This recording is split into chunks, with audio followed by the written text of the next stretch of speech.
order special budget meeting of council Wednesday, March 3rd, 2021. Approval of the agenda, please. Councillor Nobre. That the March 3rd, 2021 special budget meeting agenda be adopted as presented. Seconder. Councillor Lehman. All in favor? Opposed? Carried. Thank you. Delegations and petitions. Councillor Nobre. Thank you, Member Chen. I'm going to step out as I have hearing interest in the library. Thank you. Teleconferencing. To join the conference, enter your access code followed by the number sign. Just going to wait for board president, is it? Yeah. Sorry. At the tone, please state your name followed by the number sign. District of Tumbler Ridge. Thank you. Announcing participant. District of Tumbler Ridge. Okay, we've got Tumbler Ridge Public Library, Paula Coutts from the TR Public Library to present information on the library budget. Paula, welcome. Thank you. And until about an hour ago, I thought Trent was going to be like 6 feet away over here, but he's calling in.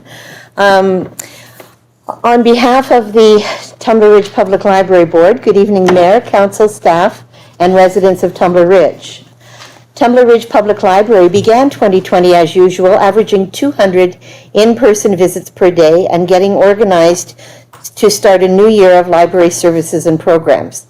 Then, on a day in March when the world was talking about something called the novel coronavirus, we attended a council meeting to request funds for a special virtual reality project. Following our presentation, our local physician spoke frankly with council regarding COVID-19 and recommending that all district buildings should be closed immediately to protect residents. Council moved to do so, and our library world changed along with everyone else's. I'll just stop for a sec. Aline does have copies of this for everyone, Okay, thank you. so you don't have to take notes. The library closed the next day as the community center and other district buildings were closed by late afternoon. Accurate information was scarce from all levels of government and public health. At the direction of the federal government, full-time staff were sent to work from home while the head librarian continued to work on site throughout the rest of March break, with full-time staff coming back to the library with social distancing after March break. Pages were laid off immediately, clerks at the end of April, when it became clear that the closure was not a short-term event. After March break, library directors across BC began meeting weekly via Zoom to share information and procedures. Announcements were coming daily from federal and provincial governments regarding next steps, relief funding, etc. Confusion reigned. The library investigated any sources of relief funding and was only eligible for a short-term reduction to the employer costs of EI and CPP, amounting to approximately $2,000. As a municipal entity, it was not eligible for any additional relief funds. The annual fundraising campaign could not take place, and no money was coming in for fines and other fees.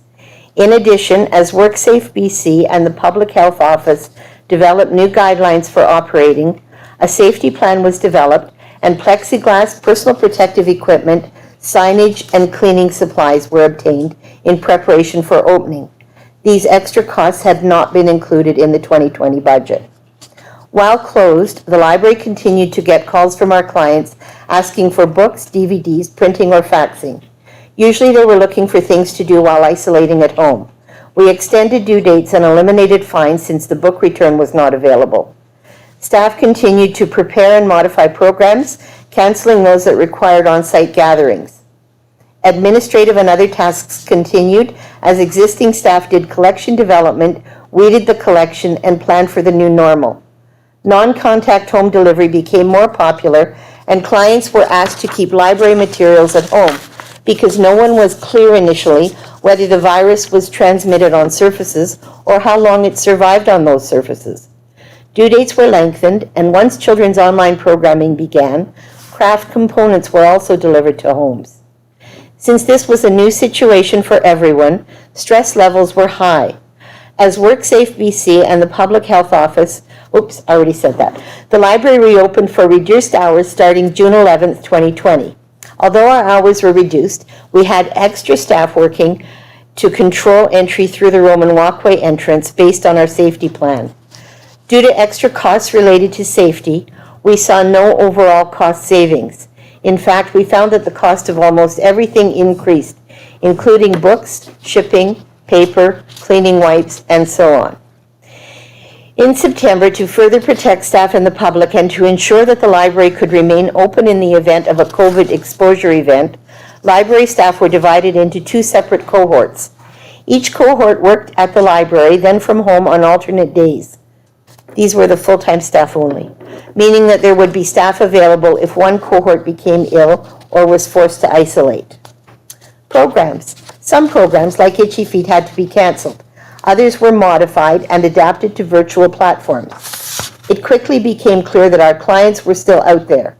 Although in-person numbers were low and the restart was slow, the overwhelming response to home delivery and online programming indicated that our clients were still attending our programming, however we provided it. Highlighted programs. There is no question that the highlight of our services in 2020 was our TD Summer Reading Club. Due to the COVID-19 pandemic, we had to adapt our program as we intended to reach our community by continuing to promote literacy, mental health, and child development. Families had been denied regular social interaction and literacy engagement as schools and libraries were forced to close. In previous years, our Summer Reading Club program was offered Monday to Friday in the afternoons at the Tumbler Ridge Public Library. Our structured program encompassed stories, songs, crafts, and games with an at-home optional reading component based on time spent reading, not the number of books or pages, and incentivized with entries for prize draws. We had to adapt and change, but wanted to try to offer a similar experience in 2020 as in previous years. Since our club would regularly see 40 to 50 children a day during our program, we could not do it on site at the library, so decided to offer it remotely with a combination of non-contact delivery and videos.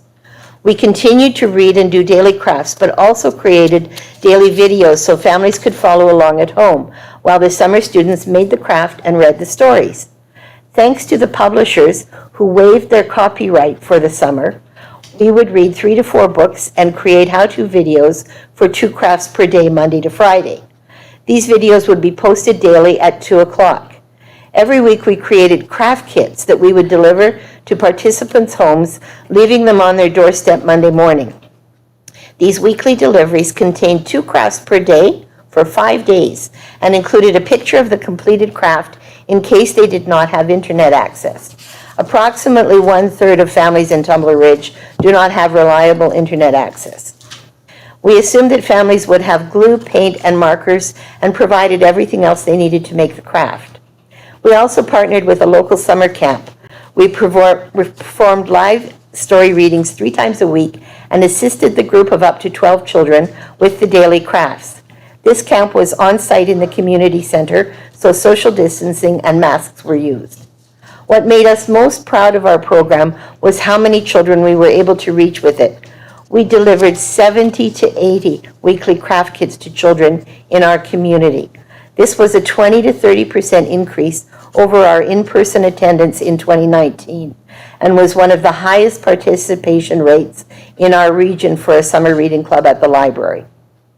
We faced multiple challenges: how to deliver an online program, how to keep people safe and prevent COVID transmission, how to get the craft activities to children and families.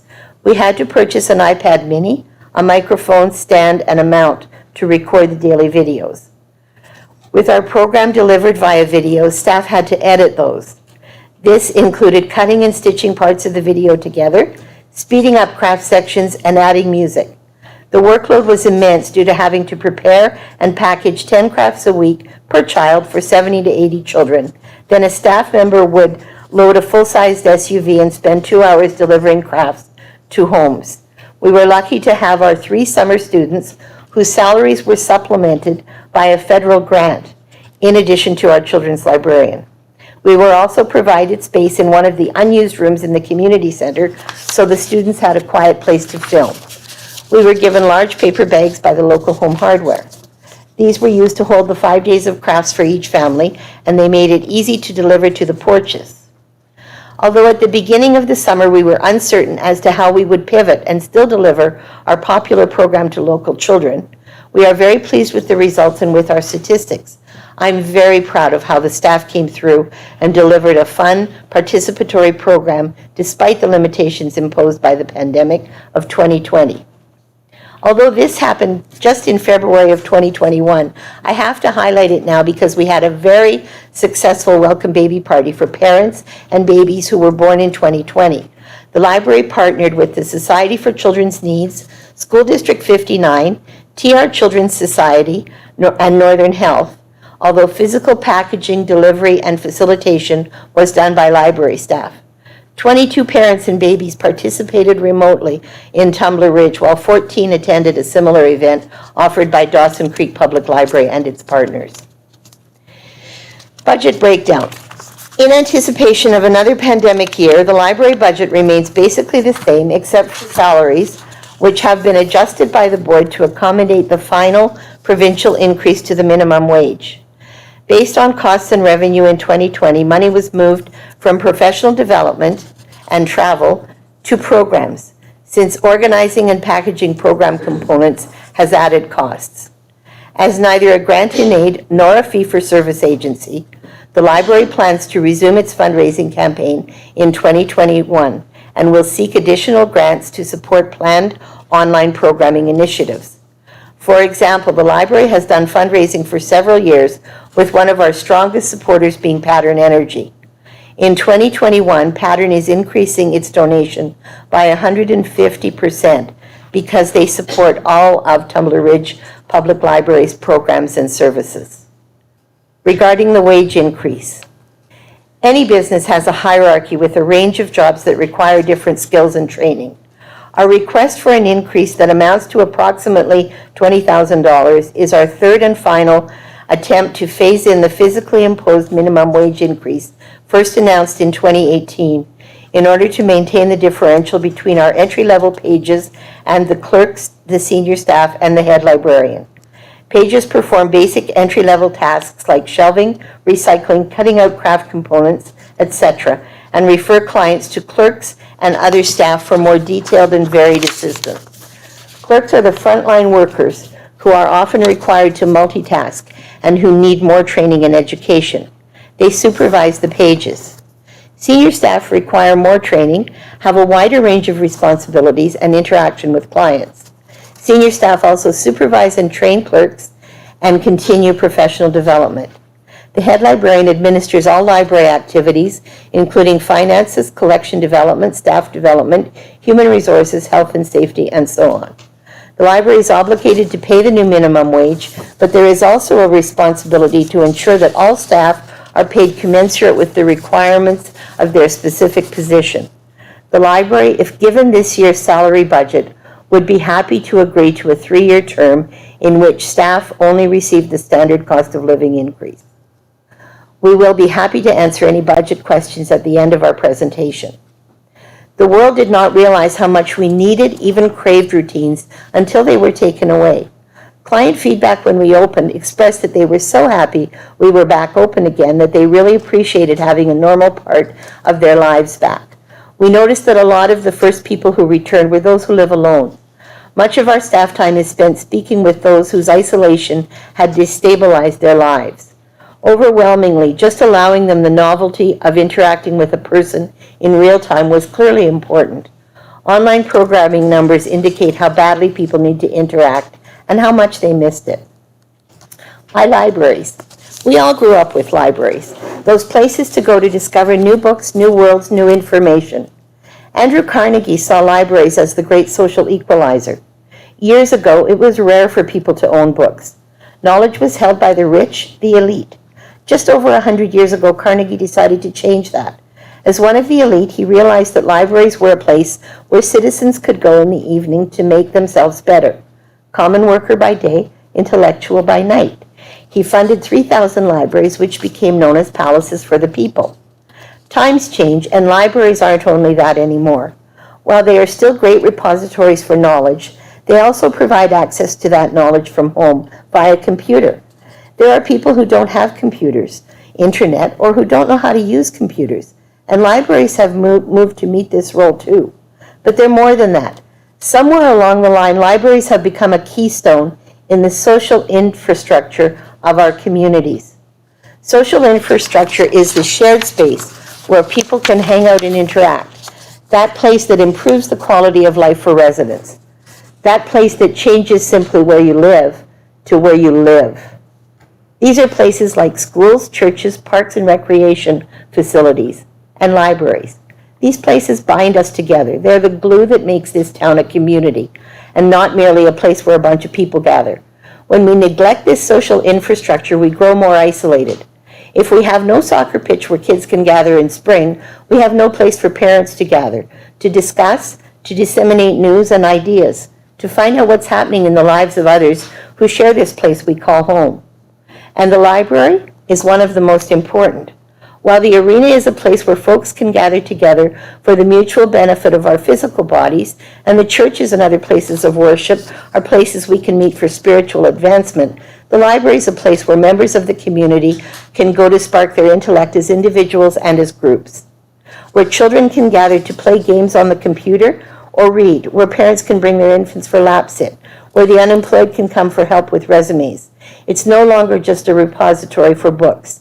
Indeed, if it ever was just that, but a foundation of the community where many still gather for the betterment of themselves and the community.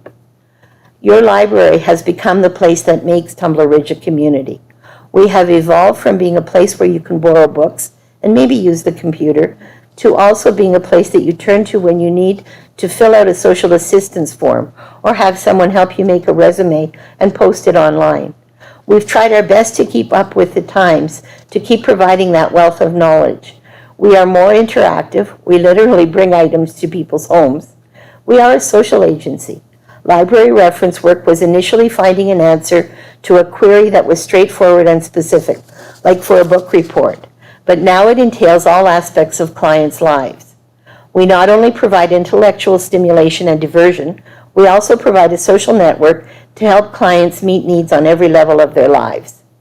Thank you for this opportunity to address Council. I'm incredibly proud of our staff and how they've continued to pull together in this trying time. Everyone has worked harder than ever. As frontline workers, our staff are taking extra risks every day. Many of you are in the same position and understand the stress and uncertainty of working in a public space. Thank you to all frontline workers. Thank you very much, Paula, for the presentation. Council, any questions? Councillor Howe? Just a couple here on hours of operation. How long was the library closed down for COVID in March? You said something like spring break. We were closed, our doors were closed, but we were still open and working behind them. We were closed until June 11th when the town let us open again. So March 15th. March 17th, I believe it was, St. Patrick's Day, yeah. To June 11th. And then at that time you reopened to the public? At that time, we reopened on reduced hours. So what were the hours then? Are they the same as the hours now? Oh, no. No, we had 11 to 3 we started out with. Yeah. We did 11 to 3 until, I'm going to say October, and then in October we extended it to 4 o'clock because the schools were back in, and we didn't want to end up with people bunching right at 3 when school was out. So we extended it by an hour. So how many hours a week are we open now at the library? We're open 25 hours a week, but staff is there. 3 full-time staff are there 37 and a half hours, what we were working before. The clerks are there an hour before we open. Thank you. Any other questions? Councillor Krakalka? My biggest question, I guess, is why wasn't your info supplied ahead of this meeting? It was. In regards to your delegation. Oh, this info, what I just read?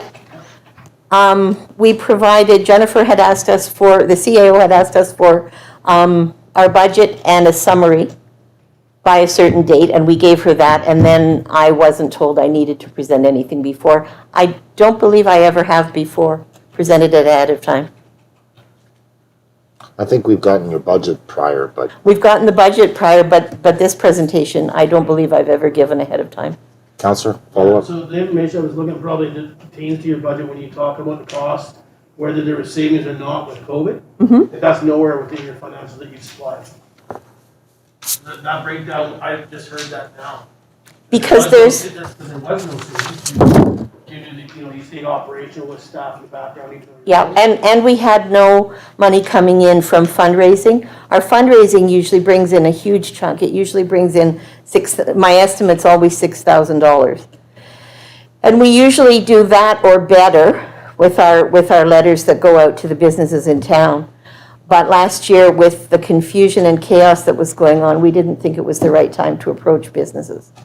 So we did not do that. Also, we had to not charge fines because the book return, of course, is inside the door at the community center. So you can't get at it. So, and we looked at putting a portable one outside, but they run between $6,000 and $10,000 for something that would be secure. And given that the kids have been able to dump the concrete tables and the steel bins, I was less than confident in putting a book return in the Roman walkway. Sure. Yeah. Counselor, another question? Counselor Howe? Just on Paula, I can see where you have it in the budget that you provided for us, but I don't see it in the financials. Perhaps I just can't see it here in your revenues. I didn't bring them with me tonight. Is that the audited statement Yeah. that you're looking at? I get how they do it. They do it in a different way. I can get it for you. Miscellaneous sources is the only revenue I can see there. That might be, what's the number there? 12.5 was the budget. No, I'll find it for you. Okay. I'll- Do you, I'll provide it to the CAO to give. okay. Counselor? And do you have some sort of a draft financial statement? I'm aware that your No, we one don't. is not ready. We don't. Can you provide us a draft financial statement? I'm not a bookkeeper. No, but there should be some way to figure out where you guys are at for the year. I'll see what I can find. Okay, and we get that provided to our CAO. Yep, absolutely. So, Any other questions, Council? Counselor Kirkowka? I'm curious if Trent's on the phone. Yeah, I am too. Do we have anyone on the phone at the moment? Trent is on the phone. Hi, Trent. Hello. Go ahead, Counselor. So my question is directed to Trent. Trent, you're the president of the library board? Yes, I am. Okay, so I have a question directly for you, and this is coming from multiple residents reaching out here in the last couple of weeks. Their concern, and I guess there must be talk about the library's budget increasing over through the community, through the residents. So the residents' concerns that I've talked to here in the last 2 weeks are that Avon is being run through the library, and their concern is that their tax dollars are funding a home-based business ran through the library. Is the board aware of that? Sorry, you fuzzed out there when you hit the key points. Can you run that again? Yeah, so residents have approached me in regards to your budget being increased.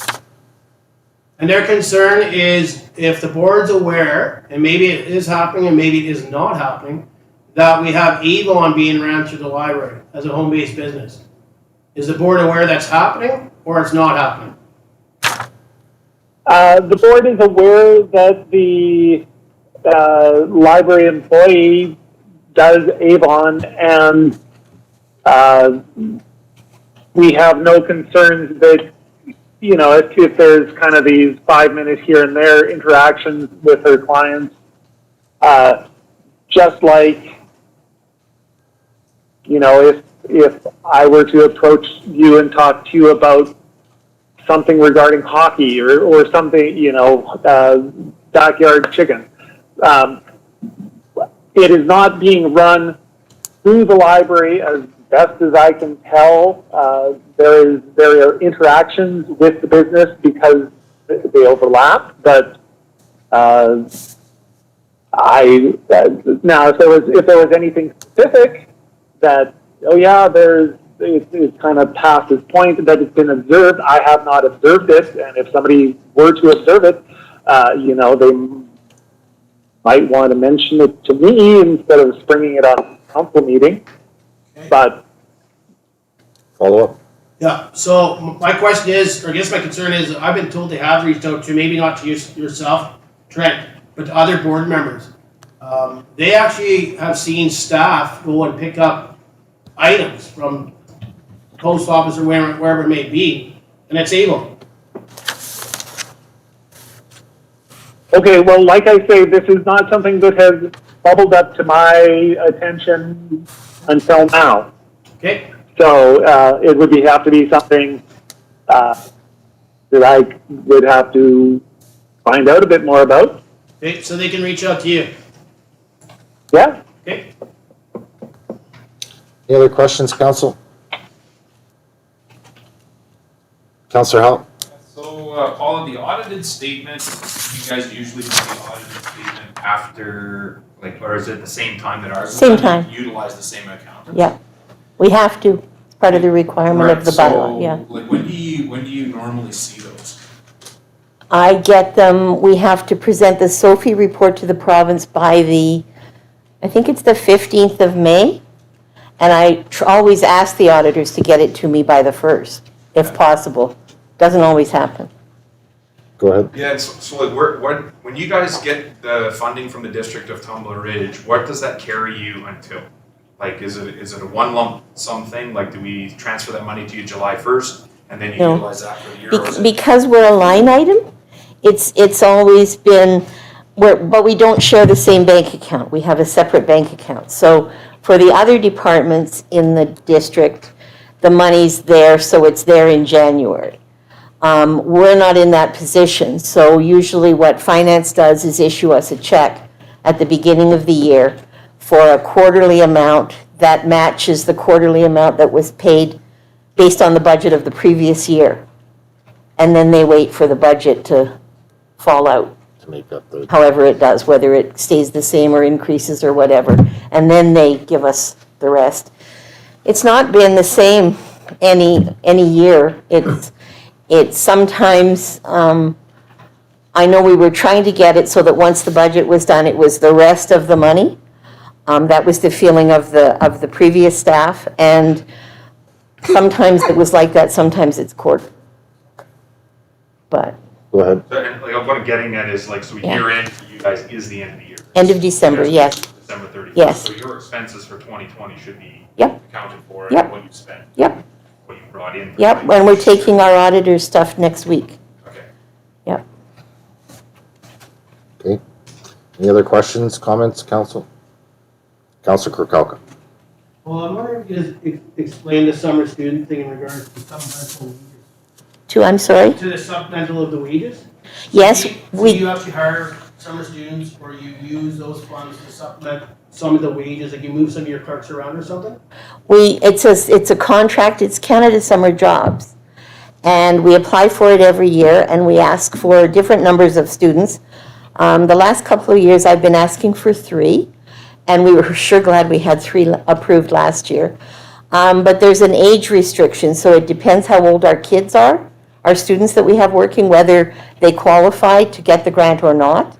Last year, we were fortunate. We had 2 pages that we were able to move into the position, and they had already done it before, previous years.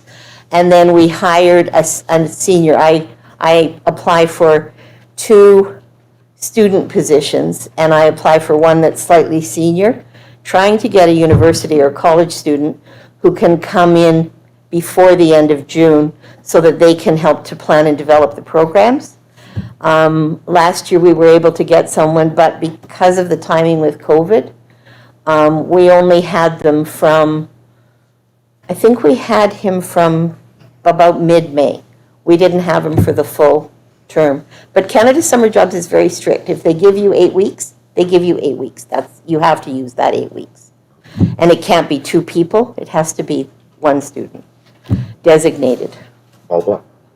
So again, so you already had 2 people that qualified that were working for the library. Yeah, they were pages, though. They weren't hired, designated as the positions for the summer. But when that summer thing comes in, then you just move them over to it. Because it's a slightly increased amount. So for the time that the grant is coming, they get the increase about $1 an hour, and then they go back at the end of the 8 weeks. So, and then we have to provide that report also to Canada Summer Jobs. And because we're a charity, we also get the MERCs. So we get our portion of EI and our portion of CPP back as well.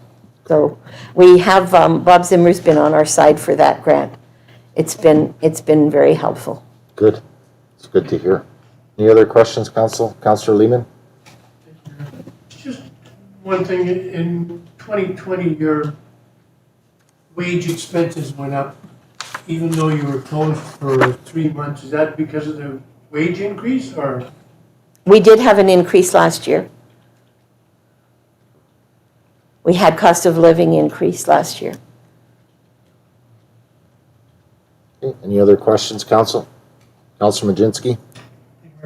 Thank you, Paula, for your presentation. In regards to the presentation, that way we'll get a paper copy of later on. Did you talk to the staff in regards to this presentation? Or Of course, everybody. Councillor Howell? Just one more thing on hours there. Before COVID, so like say 2019, was the library open about 58 hours a week? 58, yes. 58, okay. Yes. But remember that in that 58 hours, we had some of the full-time staff, so the 37.5-hour staff didn't work 9 to 5, right? They did night shifts, they did Saturdays, they did arrange to cover the whole schedule. So in terms of any savings, and I was surprised actually when I went back to look and see whether there were any savings, because you'd think there would be. But in fact, with the scheduling and the fact that the clerks are paid so little, it actually really didn't end up giving us any kind of savings. Also, we find now that because we have the pages there less, because we're open until 4, but they stay till 5. So instead of working, they used to work 5 to 8, now they're working 3 to 5. So we're losing an hour every time the kids work.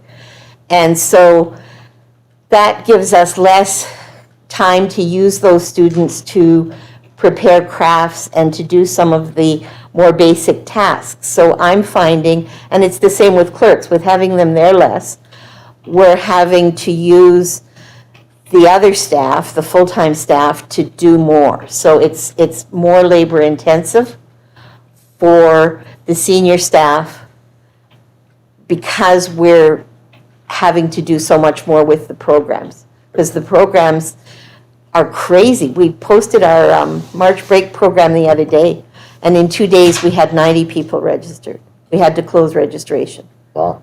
So it's crazy. It's just, it's flipped. It's getting a little busier in the library. It's picking up. We're starting to get more people coming in, sitting at the computers. But the online, anything we do online, the interactions online, the likes, all of that is, actually, it surprises me. I'm very surprised. Councillor Gricalco? Yeah, so how many full-time do you have, Paul? 3. And your part-timers? I mean, you can cloud your pages in or wherever. Well, right now I do a payroll for between 9 and 10 staff. It depends which casual is working or not working. Thank you. But that means, like, they're working, well, the clerks work, because we're doing the cohort, so 1 week they work Tuesday, Thursday, and 1 week they work Tuesday, Thursday, Saturday, and 1 week they work Wednesday, Friday. So their hours average about 20 in a pay period. Okay, thank you very much. And I only have 2 clerks, sorry. No problem. Councillor Majinski? Thank you very much. Paula, just one question on, do you have a number or total dollar amount on your cost for the plexiglass sanitizer and mentioned safety? Do you have a cost? I'm going to say approximately $4,000. Some of that would have been offset by the $2,000 that we saved in the EI and CPP costs. And also Pattern Energy made a donation that helped us to cover some of it. Okay, thank you. Follow up? And so was there some of that excess, say it was $1,000 that you get pulled from somewhere else in your budget? Sure. Probably from programs or office supplies. Lysol wipes sort of fit in office supplies. Not We were under using them library before. materials and processing? No, it wouldn't be under processing. That is strictly book processing, book and DVD processing.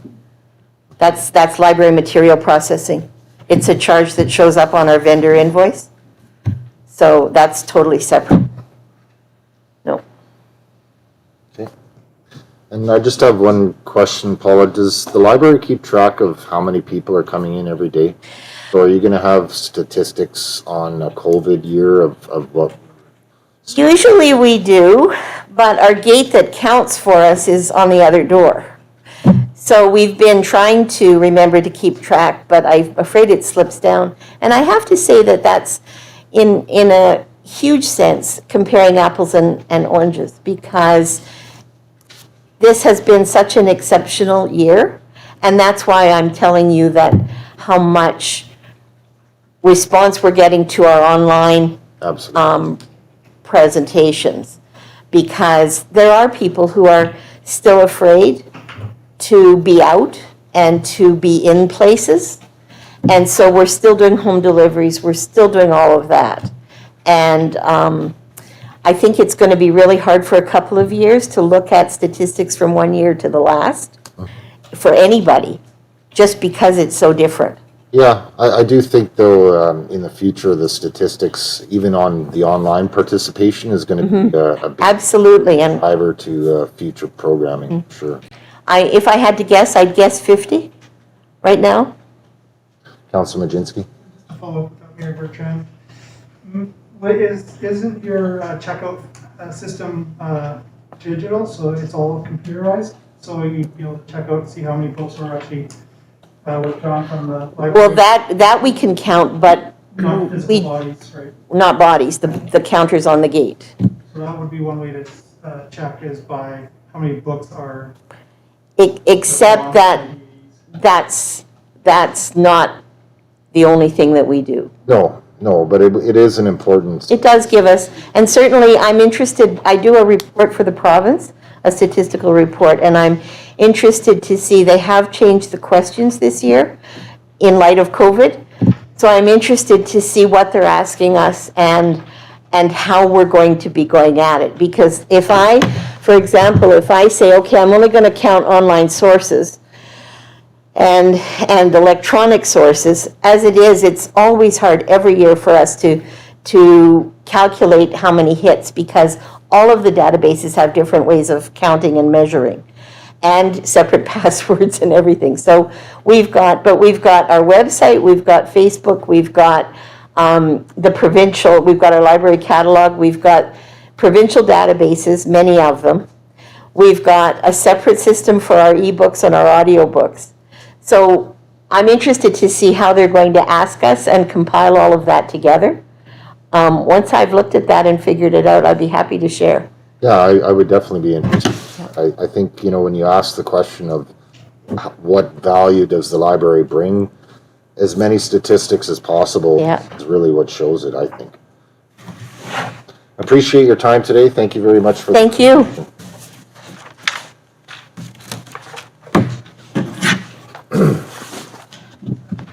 Moving on to 4.1, new Exiting. 2021 grant and aid and fee for service application. Sorry, Chris. Yes, thank you. Yeah.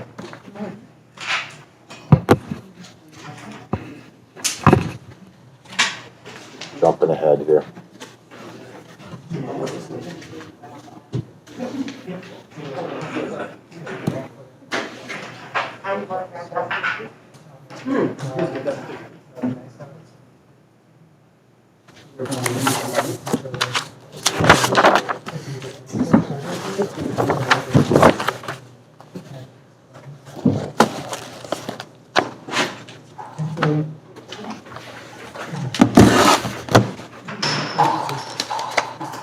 Hey, welcome back, everybody.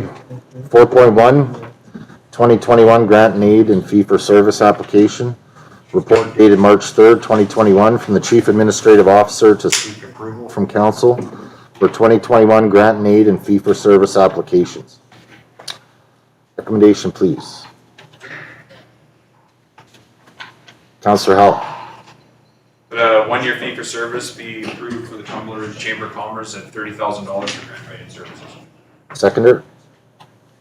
Councillor Norbury, discussion? Councillor Norbury? Thank you, Mayor Bertrand. I currently support the application for Chamber of Commerce for grant writing services. We do get a $10,000 matching grant for this, so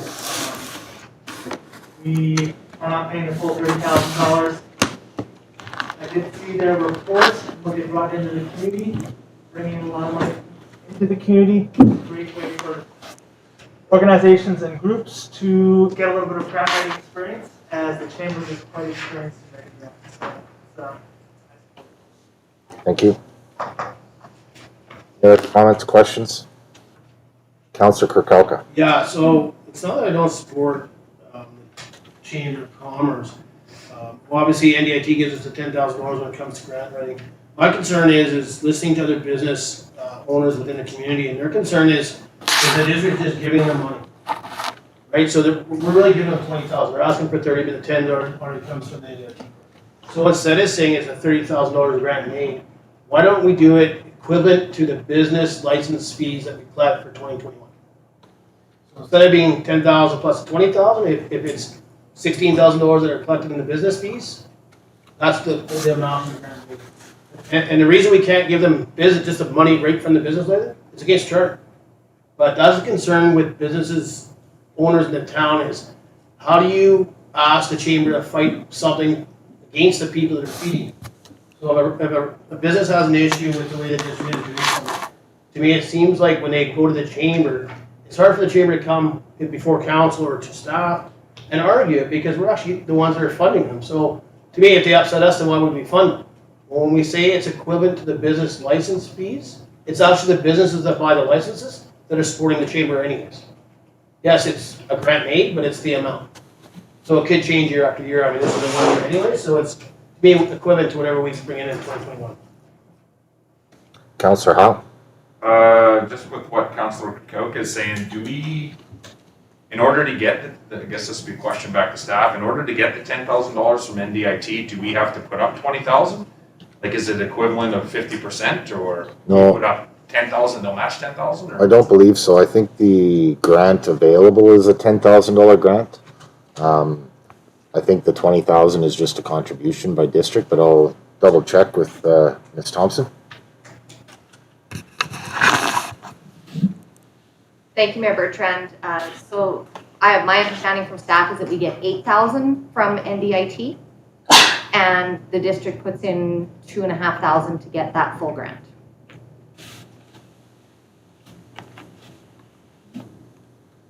Okay. Thank you. That answer your question?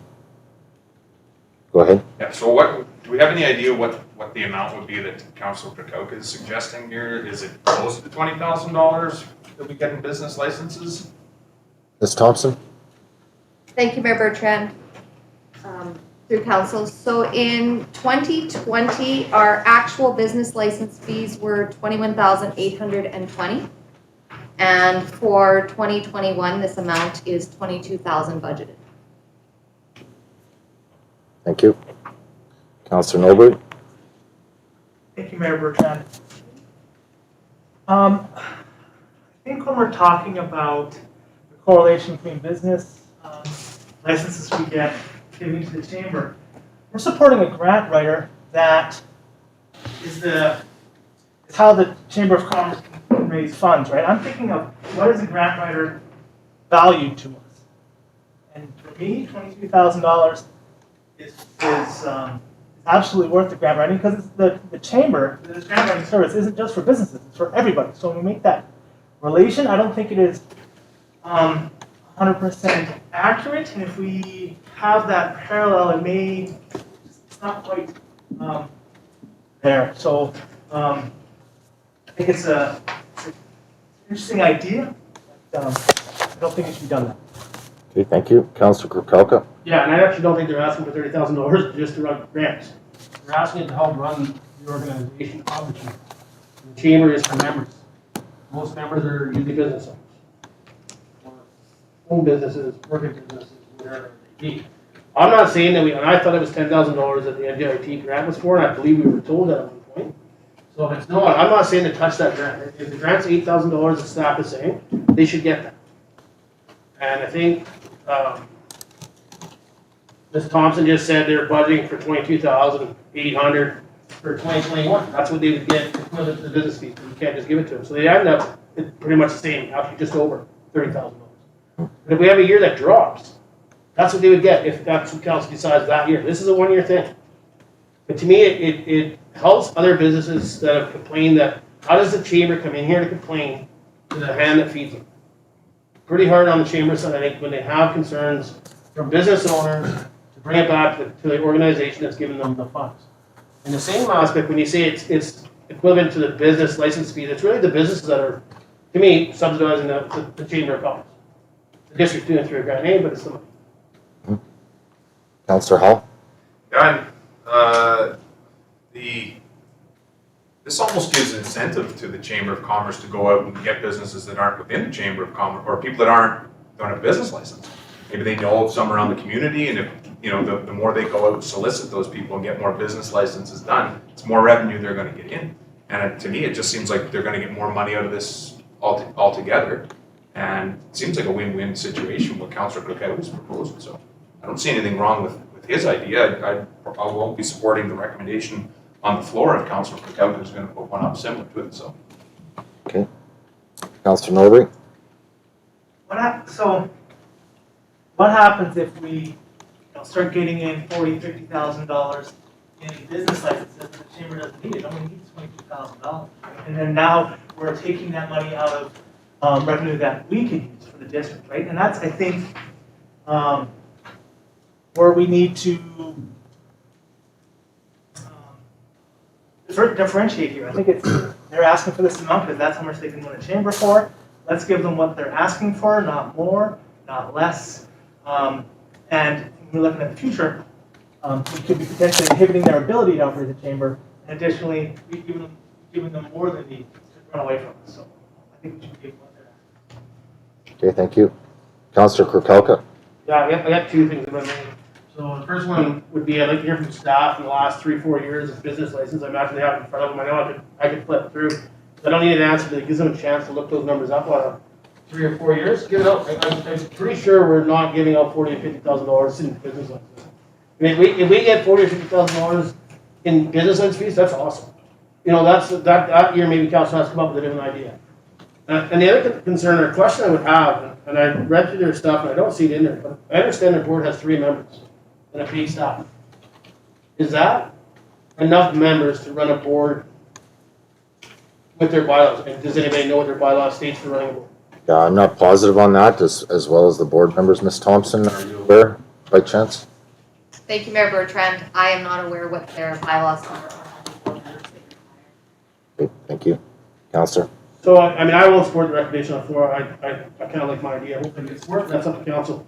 So that should be a concern that we raise and ask staff to go back to the chamber with, is to find out if they, like, I get they're active, I get they're doing things and they've helped lots of the code for businesses, small, large, whether you're a member or non-member. But can they actually run at 3 members? That's a concern if we're looking at giving them, whether it's $8,000 in a grant and then the equivalent to business license. Are they legal? That'd be my concern to make this motion tonight. Okay, maybe we should be deferring this until we get that answer back, because we can give money to an organization that doesn't have a board to run it. Concern? It is absolutely a concern. I have a few concerns of my own. I'm not in support of this motion. I found that in the application, it was very clouded to talking about grant writing, but also talking about the value of the chamber. I think they should be separated. This isn't a matter about the chamber or funding the chamber. It's a matter of funding for grant writing services. I don't agree with the grant writer taking credit for the TRMBA grant.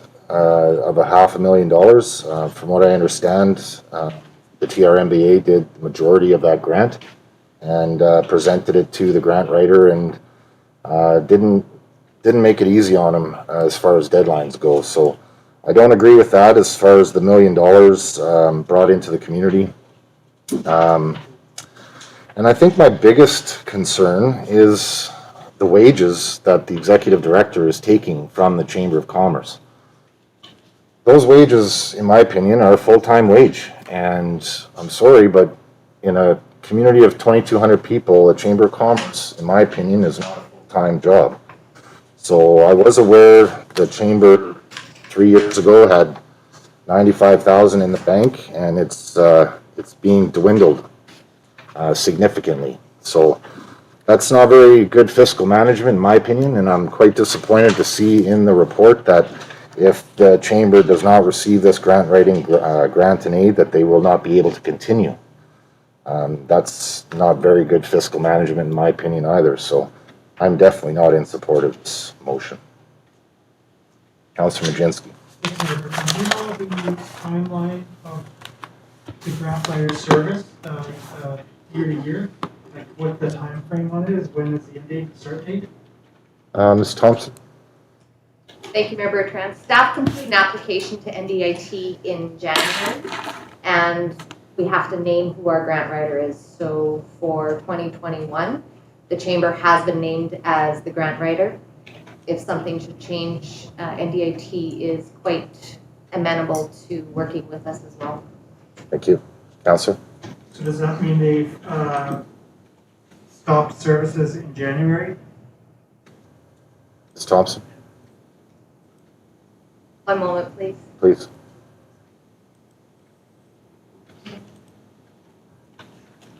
All right, I'll have Director Paula respond, so I'll just hand over the mic. Thank you. Don't drop it. Mayor, Council, yes, it goes, it typically runs to 31st December. Okay, January to December. January to December, although, we do apply in January. Okay, so do we have the opportunity to change, from January till now? If something changes in the future, we can still provide that information? I believe so. Okay, thank you. Councillor Howe? So, good catch on the wages there. That's interesting. What would your solution be for a grant writer then? It sounds like to me you're not in support of this. It sounds like to me you're likely not in support of what Councillor Pekauka has put forward. It's interesting proposal. Okay. I don't want to put words in your mouth then, but do you have an alternate idea of how you would like to deal with grant writing? Not for 2021 at the moment. I'm just, from the information that's been provided, I'm completely not impressed at all. And Councillor Kirkhalka brings up a good point, whether or not they are legal at the moment. I think that's a pretty valid point as well.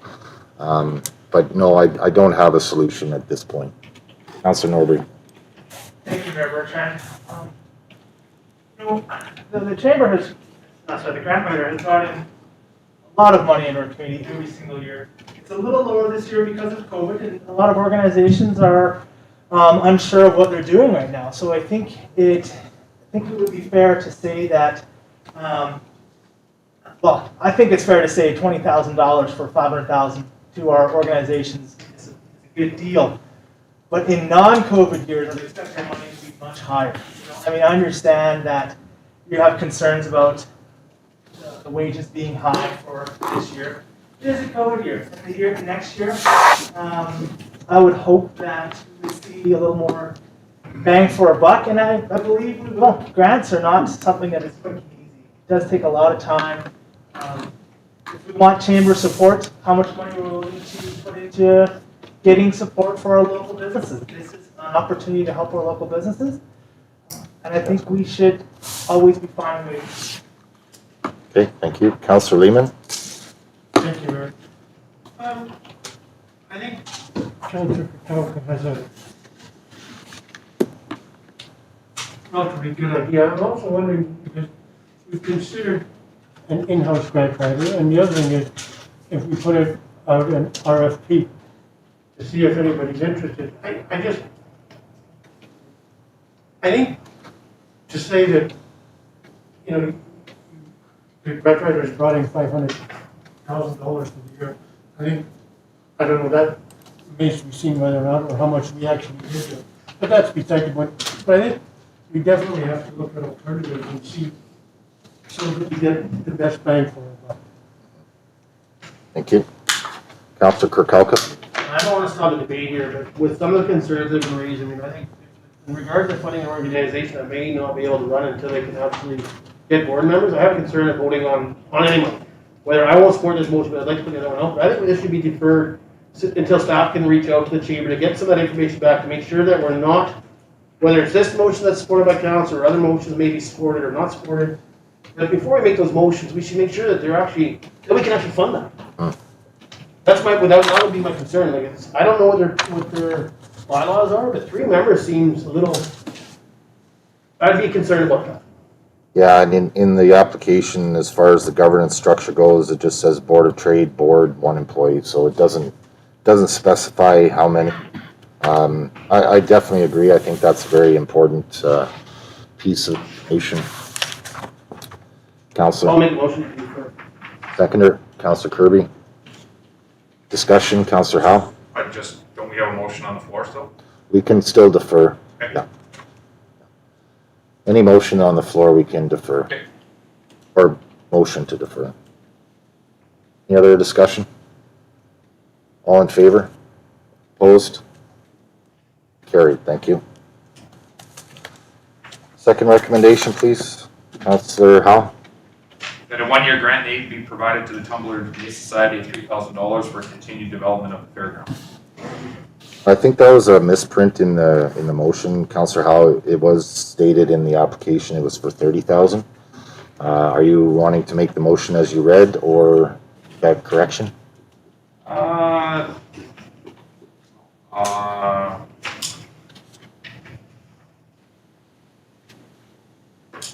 Yeah, I guess we can make the correction if that's what you want to do. Yeah, it was a misprint in the agenda here. The application, it does state it for $30,000. Okay. So the motion will read for $30,000, is that correct? Or $3,000? I'm actually going to excuse myself on this one. Okay. Yep.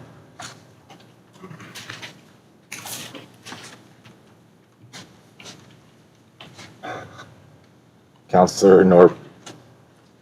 Thank you, Mayor Bertrand. That a 1-year grant and aid be approved for the Tumbler Ridge Day Society of $30,000 for continued development of the fairgrounds. Seconder. Councillor Kirkowka, discussion. Councillor Kirkowka. Yeah, so I have a couple questions. I actually think when we have these grant needs coming in, I'm not saying a delegation should happen, but I mean, especially the code, it should be on the phone. I mean, I've read through their thing, but I have questions. First, they say that there's no paid employees. Then back to their financials, there was actually a person paid. So I'm concerned with that. It says that they're not paid, but then they're in here, there's an amount for wages. And then the other question I have, maybe staff will answer this one, is the Monkman RV park that was run by the TRDA site, was the camp attendant paid? I don't know. Ms. Thompson? Are you Thank you, aware? Mayor Bertrand. Just 1 second. I will just hand over to finance for 1 second. Sure thing.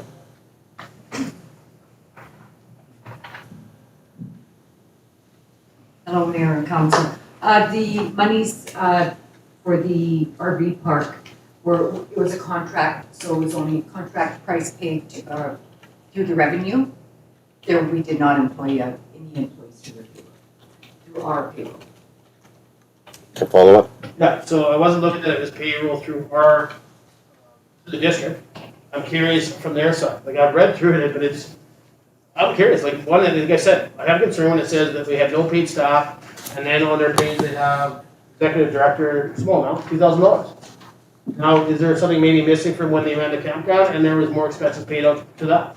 Yeah, I can't answer. And no disrespect to TRDs, I mean, they're doing a great job. They're trying to get something going there for fairgrounds. But I also think when we have these guys coming in looking for $30,000 and such, They should be available on the phone to come on. I'm not saying it's a delegation, but, you know, this is a tough year when there's questions like that rise. I have a hard time supporting it. I want to support 30 grand, but I'd like those questions answered first. How do you make those decisions, whether they paid their camp attendant and didn't, when it says no paid staff? Because I'm assuming TRAs actually ran the campground, so again, was it all done as the volunteer?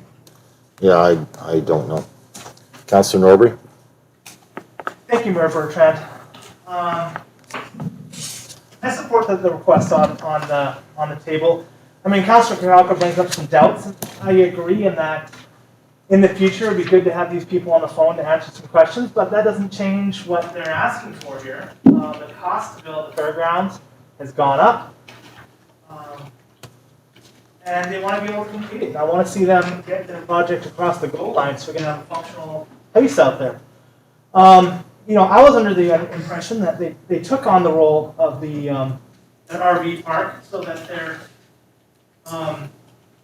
they can get some money for the organization, wherever it is. And that's a great thing. We have an organized society that is taking the initiative to take on a role we need within the district, and they did that for us. Good on them. Yeah, so I'm supportive of their request. Okay, thank you. Comments?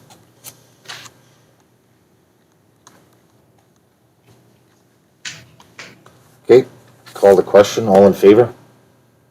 Opposed? Carried. Thank you. Recommendation 3, please. Councillor Hall.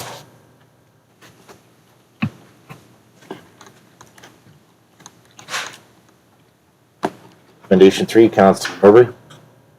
Thank you, Mayor Bertrand. That a 3-year fee for service be approved for the Tumbler Ridge Forever Young Society at $22,870 per year for continued provision of senior program. Seconder, Councillor Kurkalka. Discussion?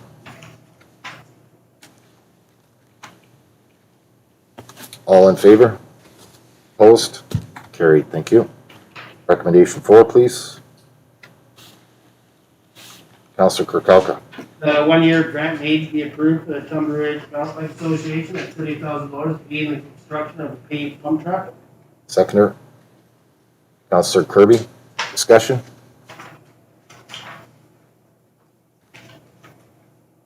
All in favor? Opposed? Carried. Thank you. Recommendation 5, please. Councillor Kurkalka. The Royal Canadian Legion Branch 286, Tumbler Ridge be approved for a golf course tournament waiver for green fees and carts. Seconder, Councillor Kirby. Discussion? Councillor Howe.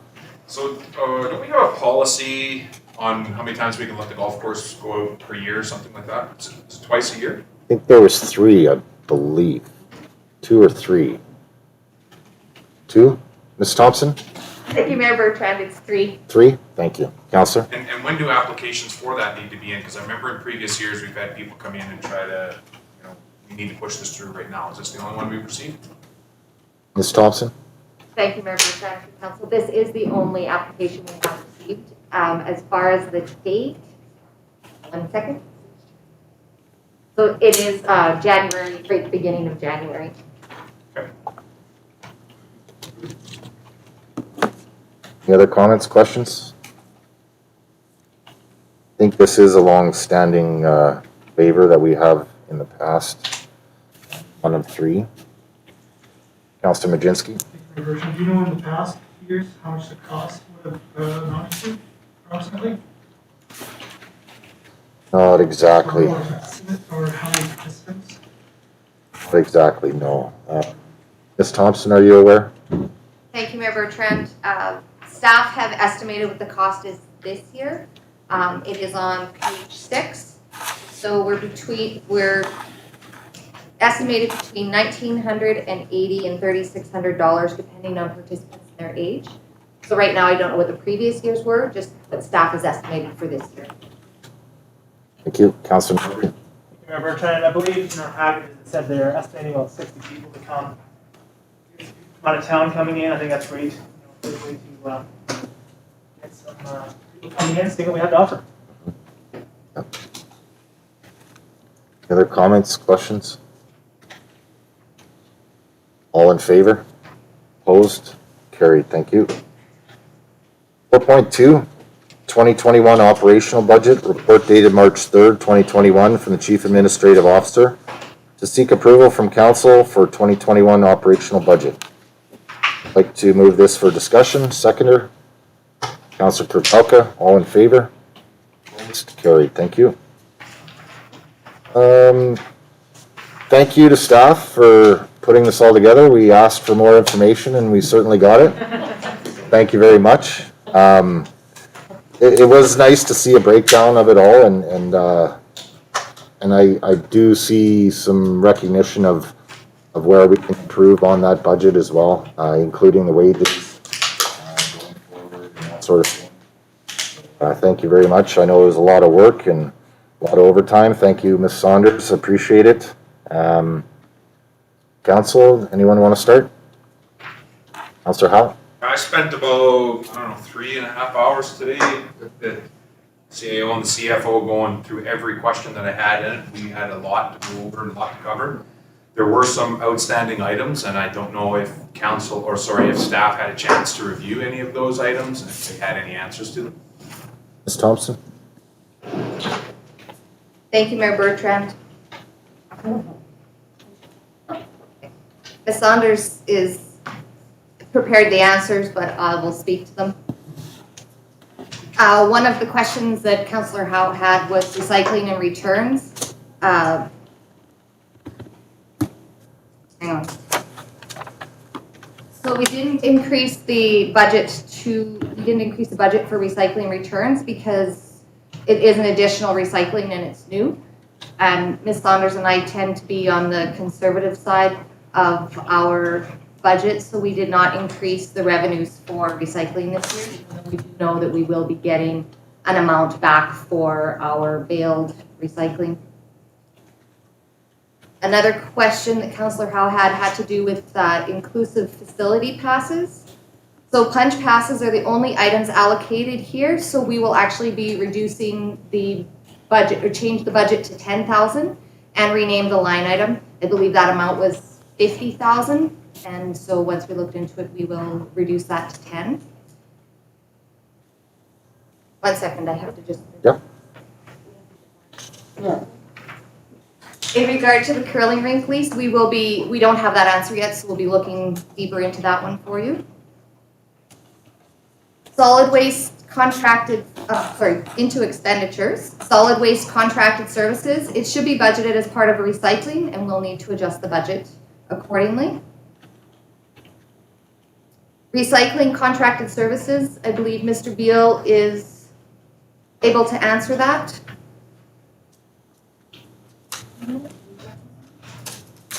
We'll just find a page number here for what. Yep, absolutely. Just 1 second. Thank you.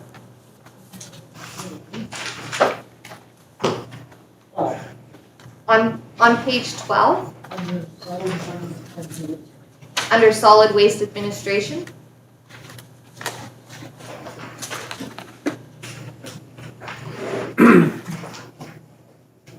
Yeah, that's, So we had a 2020 actual of 1,600, and we do have an amount budgeted in 2021 for 65,000.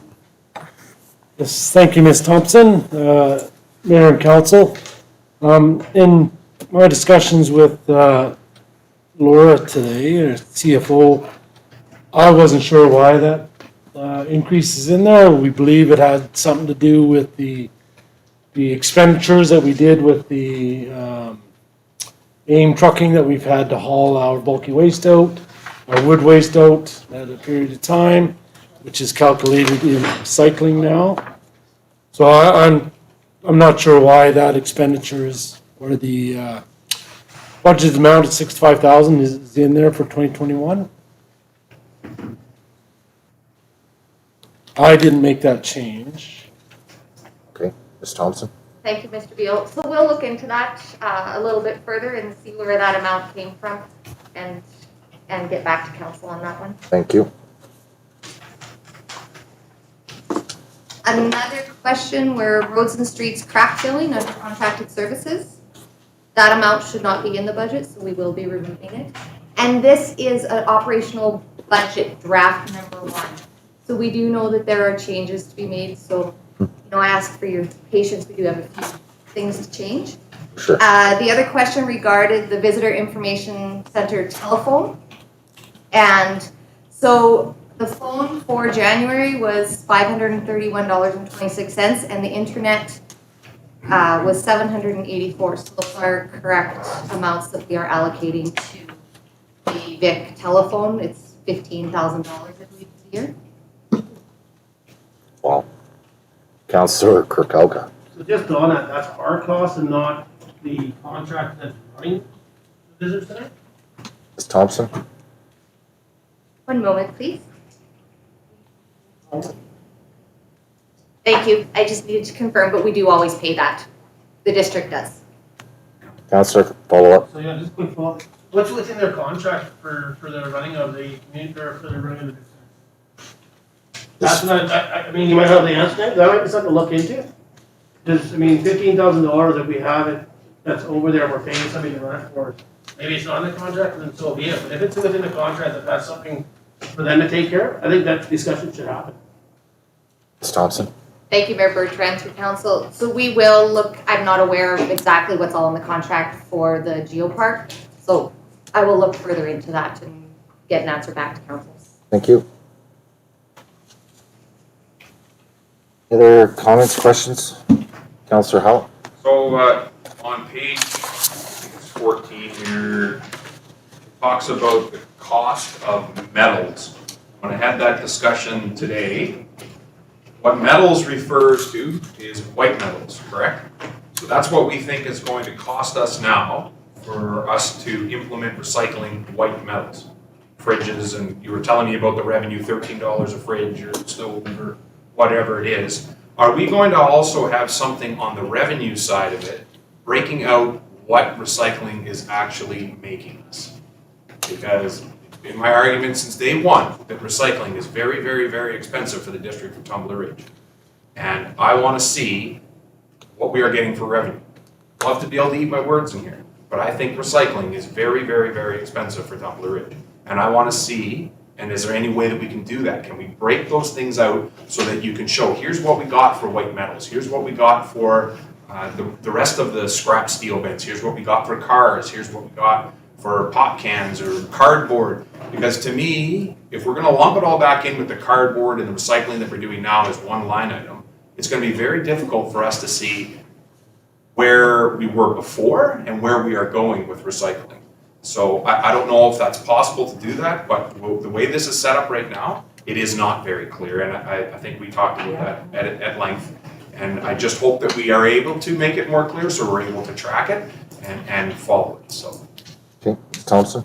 Thank you, Mayor Bertrand. So there's one of two ways that we can do it. We can still lump it into one account number, but then we can actually do a sub in it that we, let's say it was 50,000. Then staff can look through and detail a little bit better for council during budget deliberations. I do hesitate to create another 8 accounts that may or may not have some small numbers in them. So it's something that finance and myself will talk about to see which way would be easiest for us. Okay. But definitely the detail that you are requesting, we would be looking to do that for you. Absolutely, and especially with the new bales, the revenue from the new bales, I think, should be separated just so we can see investment is starting to bring in some revenue. Councillor Howell? Then again on page 14, under recycling contracted services, we had an actual amount of $96,000, although we budgeted for $4,000 in contracted services. Did we figure out what that $96,000 was for? Ms. Thompson? I will, thank you, Mayor Bertrand, through council. I will pass that one over to Director Beal. So this is on page 14, and the account number is 232-411-01400. It is like the 7th account, I think, down from the line. So our actual expenses there were almost $97,000. Beal? Thank you, Ms. Thompson. Mayor, Council. So as you recall in some previous reports, in regards to our bulky waste and our wood waste that we actually had to collect and all over town. So that is mostly the expenditures for that contracted work. So So that is going to be a continued expense, as we have no other option right now to dispose of this material. So. Okay, thank you. Counselor? Well, if it's going to be a continued expense, it should be allocated as a continued expense, and it is not. It is allocated as a one-time only and $4,000 going forward. So if we're expecting to spend $96,000 a year, we should have that in our budget. We should also discuss that in our budget and find out if there are any alternatives to what we are trying to do with bulky waste at the dump. So I'm assuming bulky waste is the new bins that we asked for, construction waste bins, not the steel scrap bins. Correct. And if that's, again, not broke out, we don't know how much of that $96,000 was wood waste because we had fire issues in our area and how much was bulky waste. And so are we paying to get rid of bulky waste that we shouldn't be? Should we be charging for that? When we're talking $100,000 that was not in the budget before is now in there, that's pretty interesting to me. How can we recoup that money?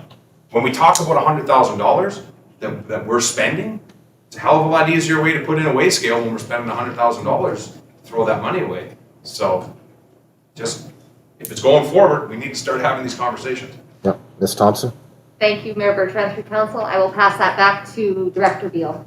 So just because I'm a little confused about the previous conversation we had in regards to 65,000, as you can see, that's in continuing years. So I'm not sure if that cost was supposed to be this bulky waste cost. That's why you don't see it in preceding years. So the 2020 actual was the 96,000. That's what we spent, and all of that wasn't just on that trucking. There was other contract costs for crushing metals and stuff like that. But I'm just wondering if that's where that 65,000 is, and that would be for the continuing years. Okay. So a little confusion in between the two, but we can get that sorted out and back. Thank you. Okay. Other questions, concerns, council? We do have on here the paid on call for the firefighters. I think we need to discuss that to decide whether or not we're going to keep that in the budget or not. It was moved into the budget for discussion, so I think it's worth a discussion again. Turn over. Thank you, Mayor Bertrand. You know, at the time, I supported it, and I still do. We tasked our fire department with ways they can increase their recruitment to help out our community. This is what they came back with.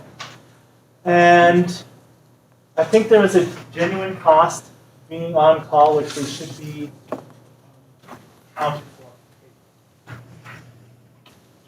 Yep, I agree. Okay. Councillor Majinski?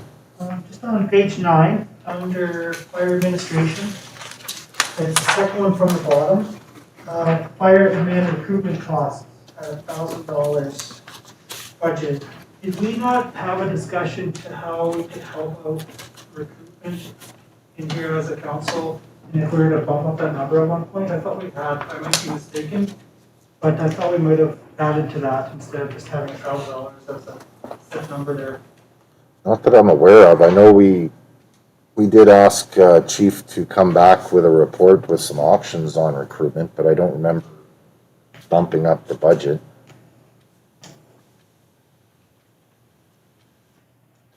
Yeah, I mean, this is an interesting proposition as far as the paid on call. I do like this idea. We do struggle having sufficient amount of volunteer firefighters in our community, especially struggles of shift work as well. And it's a vital service in our community and surrounding, given that they do the first responding as well.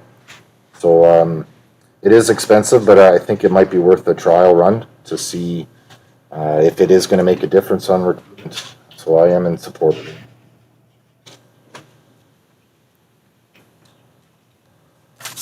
Councillor Kirkcalka, you wanted to speak about snow removal service? Councillor. Yeah, so again, and it's just in regard to the fire department. I mean, I think, hats off to Chief Curry. And to the volunteer members. I mean, I know we had to go back, after our discussion, we were gonna go back and have a discussion with the volunteers and their executive there. And I mean, fully supported. I mean, I think this helps them put tools in the toolbox again to hopefully add recruits again back to the fire department and get to a position where they're comfortable, you know, and not at risk, I guess, you know, like sometimes it's, you know, you look at burnt out and fatigue. So I think, you know, it's good to see council support this, truck it out. You know, I'd like to hear back from staff again. No, I'm not saying next month, but I mean, maybe we should be hearing back before budget next year. Maybe we should, you know, get an update in November, December, see how it works. How did the members feel? Well, I know this was a decision, and I think there was lots of topic over there discussed about it, so how do they feel about it? You know, it worked for them, they liked it, you know, we're not stepping on their toes, and I'd like to hear that information. Absolutely. It's a huge commitment. I know personally, my wife was part of the department, and it's a huge commitment, not only for the member, but also for the family, and a little remuneration is definitely warranted. Councillor. Yeah, so I'll talk a bit about snow removal, and this isn't even in the actual removal budget, but it's an added service probably that we should discuss, and this would be just for council. I mean, it'd have to be report sent back to staff, but previous to me ever living in Tumbler Ridge, back in the day, I guess, Tumbler Ridge snow removal used to out to the sides, and then eventually, instead of blowing it onto our lawns, would blow it into the back of dump. Out there, snow dump, wherever they do with it, not my business. So the last little while, a lot of residents reached out, they've seen it in Dawson Creek. Don't get me wrong, I think the district here does an even phenomenal job on snow removal, probably the best in the north, best probably in Canada, in my opinion. Because I was in Dawson, and let me tell you, it wasn't very clean. We had bare streets. So it's no disrespect to Public Works, no disrespect to Mr. Beal. It's an added service. Maybe this council should take a look and see what the cost would be to do it.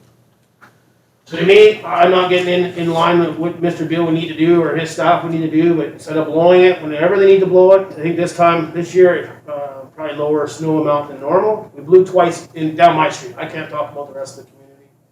That's twice that I know about. To me, there could be a saving on the backside by maybe doing a trial base, get an amount, come back from staff. But there could be some savings on the backside of this. Instead of blowing it onto our lawns with all the gravel on it and everything else, in the spring they wouldn't have to sweep the lawns off. Would be gravel on people's lawns that the town feels obligated to go sweep off, or you get the residents calling. So there could be a saving there. I'd just be curious from the staff side what the amount would be. Maybe we have the equipment, and they have probably the equipment. They're probably short on nothing. Let's not forget. I don't want to get into that. So that's something that staff can figure. But it might be worth, and I think we have time. And maybe staff, Ms. Thompson will say that don't ask for this report. We can do it for next year. Maybe. But I would think that'd be a very quick number, whether it's 100 grand or 150 grand, and then let's debate that as council. And that's coming from residents. So this isn't my idea. Now, I won't say 1,000 residents came and talked to me, but there's been a few. And I said, you know what, bring it up in budget. Okay. Do you want to put forward a motion? Sure, I'll put forward a motion that we ask staff for a report on the cost for snow removal to be blown into the back of dump trucks and hauled away and not blown into lawns. Whatever way it needs to be worded. Just like that. Sorry, well, I just don't know like how terminology goes. Yeah, no, it's good. Seconder, Councillor Lehman, discussion. Councillor Norbury. Thank you, Mayor Bertrand. I support it. I'd like to see the cost. I mean, yeah, because I'd like to see the cost. First of all, thanks. Yep, no, I think, Councillor Kirkowka. Well, I was just saying, I think, it would be nice to see the cost, but also the cost savings on the other end. Put together the whole package and see what kind of a difference it is. Councillor Yeah, Kirkowka. so I guess to Ms. Thompson, no disrespect, I didn't talk to her ahead of time to let her know. I think she knew I chatted about this, don't think she knew it was coming tonight. And I'm just curious from staff side, if this is something that staff is thinking this would be doable before budget's approved, so we can have that debate. Ms. Thompson? Thank you, Mayor Bertrand. Council, I would have to speak to my staff on their capacity right now to create another report. We can try. I don't know how accurate the cost would be, but we definitely try. Okay, thank you. Councillor Majinski? So I was just going to follow up with what you had spoken about, so I'll speak to motions. Okay, thank you. Councillor Howe? So I'm not entirely sure on it. Like, I thought that they were doing that. Like, I thought I'd seen that in the past, that when we have a major snow event, that the snow piles up really high, and when they're getting to the point where they got nowhere else to put it. I know I've seen it on my street. I don't know if it was last year or the year before, but I've seen them come through, and they got dump trucks that have big sheets of plywood up on the side of it. So as they're blowing it, they're hitting the plywood that's coming in. So it may be that there's already a budget in there to do this. But is it something that we want to increase with, like, I don't know, that Councilor Coutts is looking for every snowfall or every major event or you know, once through the year, twice through the year? It feels like to me that they are doing it, is the way it feels like to me. So I'm not sure about this until I would hear from staff. Yeah. Yeah, and one other consideration too is where do you put all that snow? You know, I know we do have snow dumps and places we deposited around town, but if we're going to truck every single major snowfall, it could be a capacity issue, I would think. Councillor Kirkcalka? Yeah, and I'm not looking for every major snowfall. Again, I think that's up to staff. I mean, they already figured out now when they need to blow it onto the side of the roads. I won't say people's lawns, but that's wrong wording. Again, no disrespect to staff that's doing the job. But again, this year it was twice down my street. I can't speak for the rest of the community.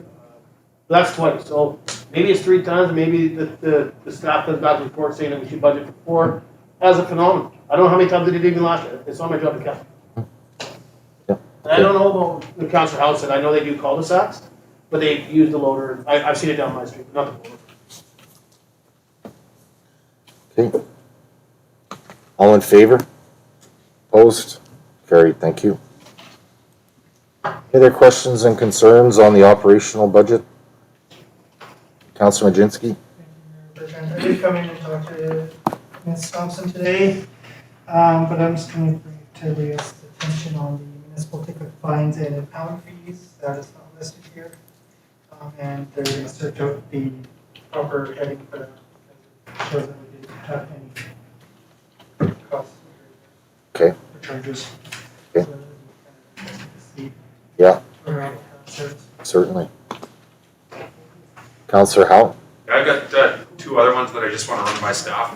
One of them is about crack filling, and I think we may have our wires crossed on that one, myself and Ms. Thompson.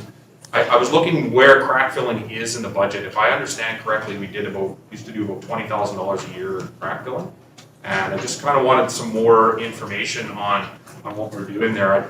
To me, I'd actually like to see us increase the amount of crack filling that we're doing on our roads. I was in some of the parking lots today, and they are cracking pretty bad. Our new asphalt has big cracks in it. And I think that the asphalt is not done for every 5 years, or maybe. And so I'm just thinking, like, if we've got new asphalt that already has cracking in it, and we've already had some issues with that asphalt, maybe we need to increase that crack filling budget to at least take care of that stuff temporarily. So I want some information on where crack filling is in the budget. Ms. Thompson? Thank you, Mayor Bertrand, for council. Page 19. It is the 4th account from the bottom. That is under contracted services. And there's a portion that is done by the district as well. So that's your whole section on crack filling. 20,000, right?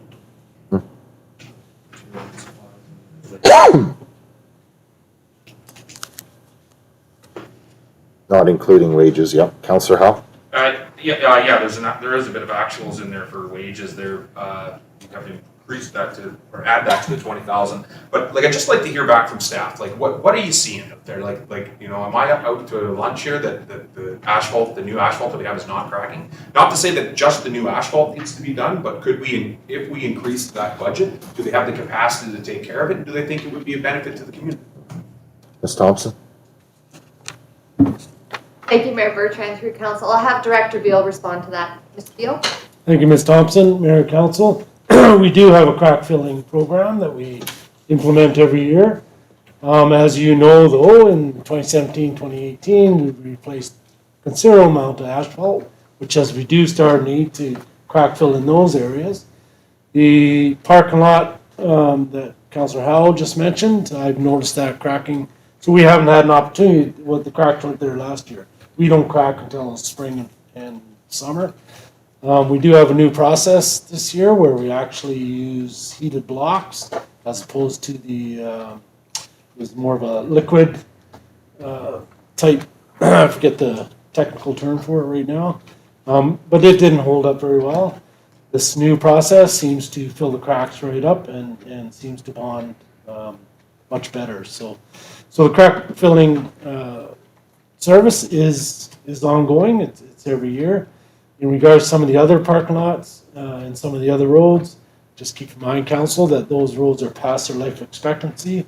That asphalt is degrading to a point where it's very hard to keep up with crack sealing because the whole surface is actually degrading. So, but we do have a comprehensive program every year. Councillor Howell? So just a simple question, I guess, Doug, is that, or sorry, Mr. Beal, is that, do we have enough in the budget? Do you feel there's enough budget for crack sealing efficiently and enough in the community? Yeah, I think the budget that we've had in the previous years haven't really reduced that from new asphalt, so we've kind of kept it there. As you know, the airport is now requiring a little bit more attention. We're trying to stay on top of that in regards to crack filling as well. So. Okay, thank you. Councillor Howell? And then one last one is on the transfer station road, the calcium on the transfer station road. Is that specifically laid out anywhere in the budget? Just want to make sure that it doesn't get lost in translation that we calcium the road in September. We should be calcium it earlier in the summer so we get better use out of that to keep the dust down around the blower system so we don't get issues down there again. Ms. Thompson? Thank you, Mayor Bertrand, to Council. I'll have Director Beal answer that again, please. Director Beal? Thank you, Ms. Thompson, Mayor Council. So one of the things we've done in the last couple of years was actually lay some millings down around the corner by the blower, so that's reduced the amount of dust in that area. The calcium that we lay down is normally early, so that we can utilize it all year because we don't recalcify, we continue to bring it back out of the ditches and relay it. So it seems to have worked not too bad over the years. But I think the millings really help. Unfortunately, the millings that we got are really lumpy, so sometimes we gotta kind of pick them out by hand. It seems to help, and once it gets embedded, it's almost like asphalt. So we'll continue to do that as we can. We have lots of millings, so try to utilize it the best way possible. Okay, thank you. Councillor Kirkcalka? So I have two questions, if I may, Your Worship. Please. So I would be curious to hear back from staff, it's not fun up there, but what do we think of the new program for this? The financial program? Yeah, what do we think of it? Because I know that we've changed it. It was something else before, and we've changed it. And I'm curious from staff side if that was, to me, a good move from council. And is that Quastica, is that correct, Ms. Thompson?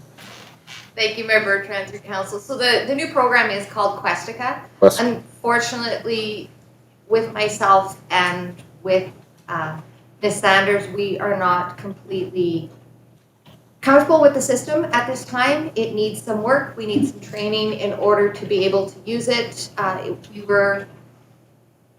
We ended up pulling it out of the program and using Excel to get to where we are. So I do realize it is not the prettiest budget that we could have brought forward, but it looks like a beautiful program. We just have to learn how to use it completely. Councillor, follow up? Yeah, so good to hear on that. Is there anything from council that you would need from us in regards to approval of funds to make sure that that training happens, or there's funds there to move forward? If there's some new hiring in regards to the CFO and we have the right budget there to make sure that this program that we obviously approve the change, the staff's happy with it and they get the training they need. Ms. Thompson? Thank you, Mayor Bertrand. So we are posting right now for our CFO position has just closed. Fortunately, some of the applicants do have Questica, so I'd like to hold off on that. However, training, I don't think we do have a budget amount for training in there, but we could definitely look at it and have that proposed for next round of budget talks here at the end of the month. Yeah, I think that would be good. Councillor Kirkcalka? Yeah, I was just gonna say, I think it's a great idea.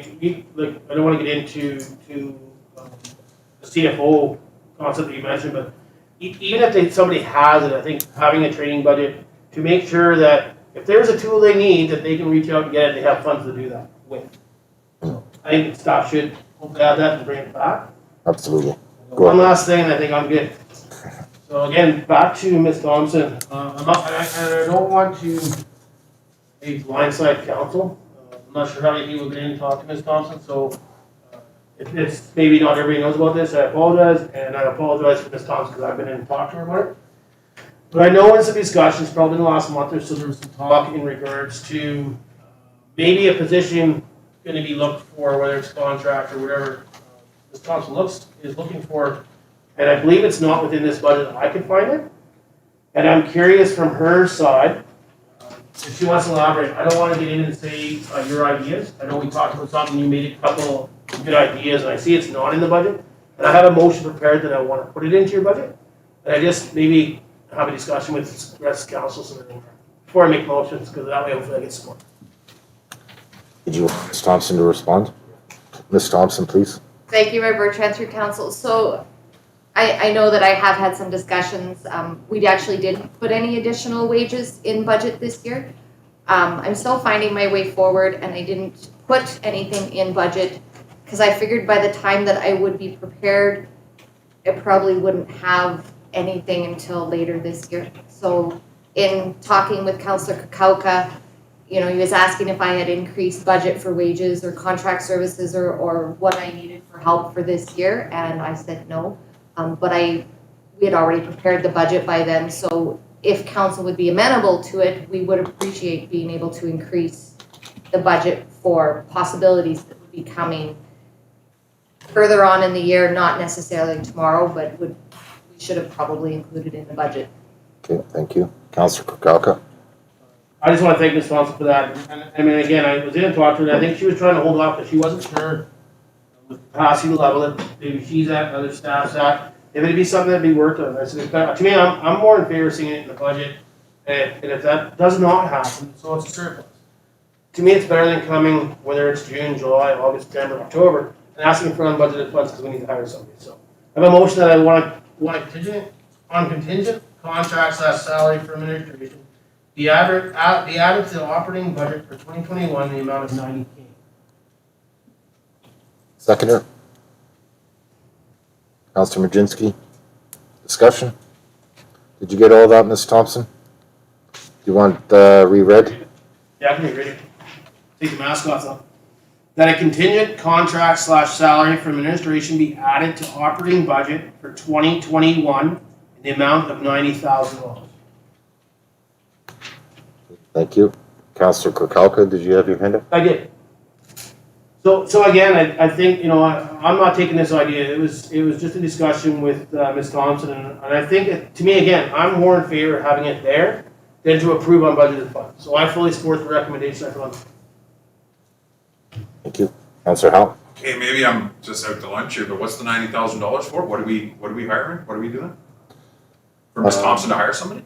I believe create a new position, possibly, Ms. Thompson?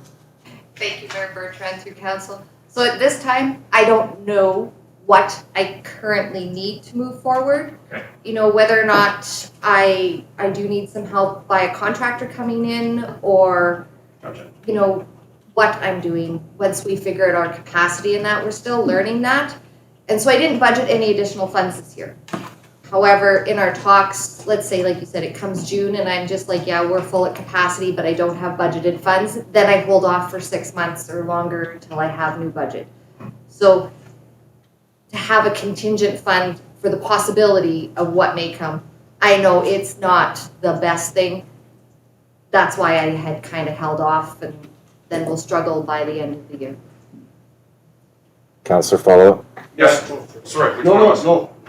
Councillor Yeah, Howe. so which is interesting because a guy that used to sit in this seat Yeah, I was in a just gonna previous say it. term, Mike Casely, used to always say, do you have enough money and manpower to complete all the things in this operational budget? Mike would say that every time that this part of the budget came through. And then he would say it again when we talked about special projects. And he would put it right back on the CAO. Do you have enough money and manpower to complete everything that we're asking of you in this budget? And Mike would hang on that. And as that to me, is almost what this is. This is us reaching out to you, giving you a lifeline. So if you need this $90,000, it's there for you. But, you know, rather than coming back later on, so. I don't know what your take is on it, but. I guess that is the question, by Mr. Mike Casely. That's right. Do you have enough at this time to complete this budget for the year? Thank you, Mayor Bertrand. I don't know yet. It's very difficult to decide, especially since we're going through the core and functional review and all kinds of stuff too, so it is still quite uncertain. Councillor Norbury? Councillor Coutts has something. Sorry. He's talking a lot, you can have a chance.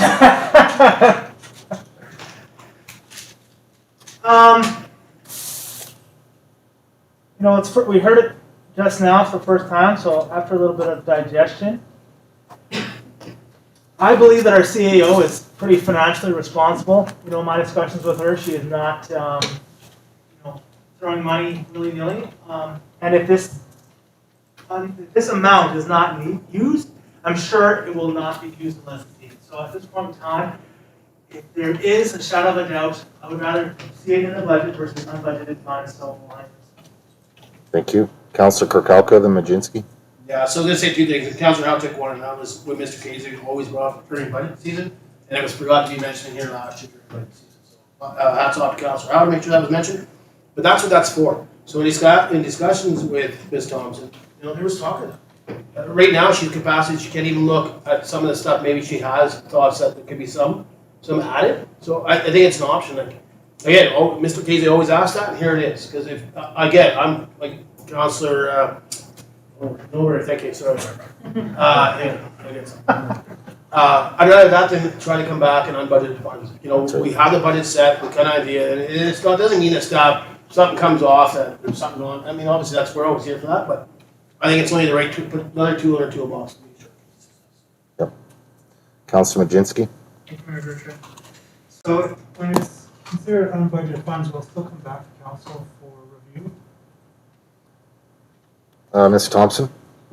Thank you, Mayor Bertrand, through council. So within the bylaw, one of the duties of the administrator is to bring any organizational changes to council for approval. So any organizational change, whether it's an added position, that would need to come to council for approval prior, because it is an organizational change. Thank you. Councillor. Even if that's a temporary position? Ms. Thompson. Thank you, Mayor Bertrand, through council. As a temporary position, as like a contract or a temporary position that I would create, like if I'm creating positions, then yes, it would be an organizational change. It would need to come to council. If it's filling a position that is currently empty on a temporary basis, I would most likely already have budgeted funds in there, so this would be outside of that. Thank you. Other comments, questions? Call the question on the motion. All in favor? Opposed? Carried. Thank you. Any other questions, concerns about the operational budget?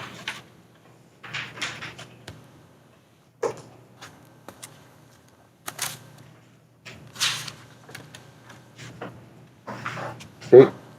I'll move that council approves the attached core budget for inclusion in the district's 2021-2025 financial plan. Seconder.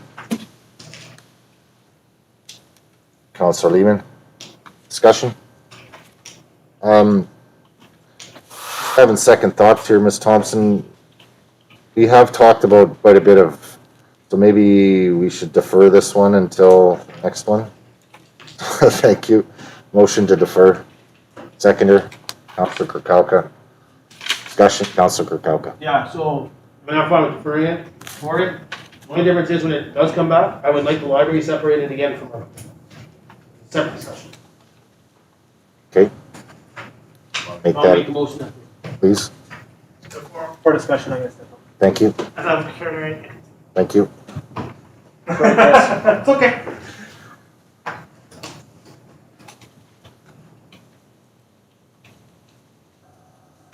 Okay, so he shouldn't have left yet because we have the motion to defer. Chris, can you come back for the motion to defer, please? That's fine. Any other discussion on the motion to defer? All in favor? Opposed? Carried. Thank you. Thank you, Chris. So a seconder on Councillor Kirkowska's motion to separate the library budget. Councillor Howe, thank you. Discussion? All in favor? Opposed? Carried. Thank you.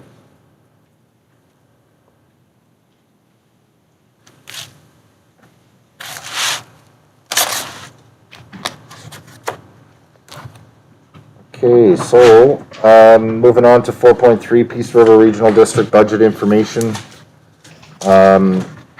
This was really for informational purposes for council. Anyone like to discuss it? Councillor Kirkowska? Would you like to discuss it? I have a question. I mean, it doesn't have to be, Yep. I don't want to discuss this. This is a question for you about the PRD in regards to the budget. Yeah, so motion to discuss, seconder, Councillor Majinski, all in favor? Opposed? Carried. Thank you. Councillor Kirkowska? Yeah, thank you, Richard. So I know previous year that you brought back some of the ideas that PRD had for the budget. Is that being planned for this year as well? Pardon me, sorry? Is that being planned for this year as well from you, from the PRD? As far as what on the budget? We decided or not if we wanted to opt into certain things through the PRD budget, and I'm just wondering if that's the same plan and if you have a timeline.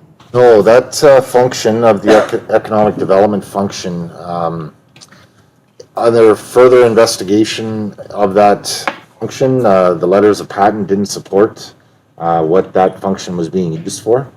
So it is, actually, it was back from 1977 and Tumbler Ridge wasn't even listed on the letters of patent. So that function's basically been shut down. Surplus was used this year.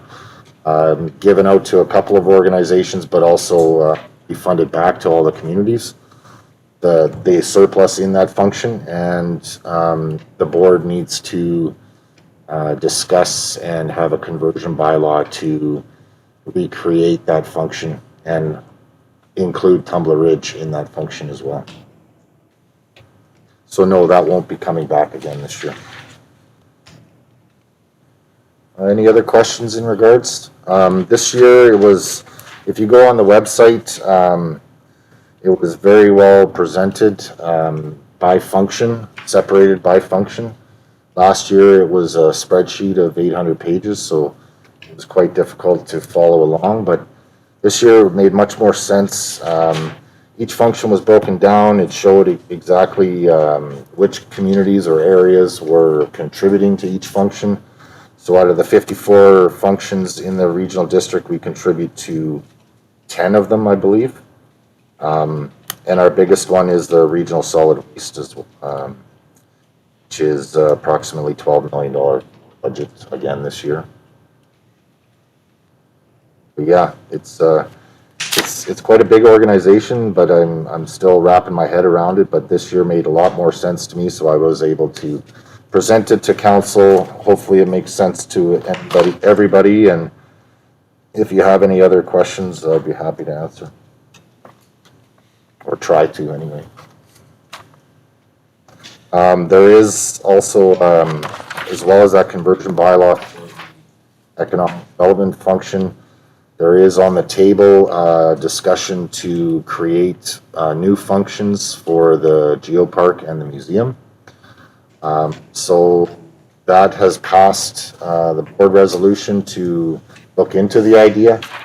And then for that to happen, it would have to go to some sort of referendum style to ask the residents and taxpayers if they do want to create a new function.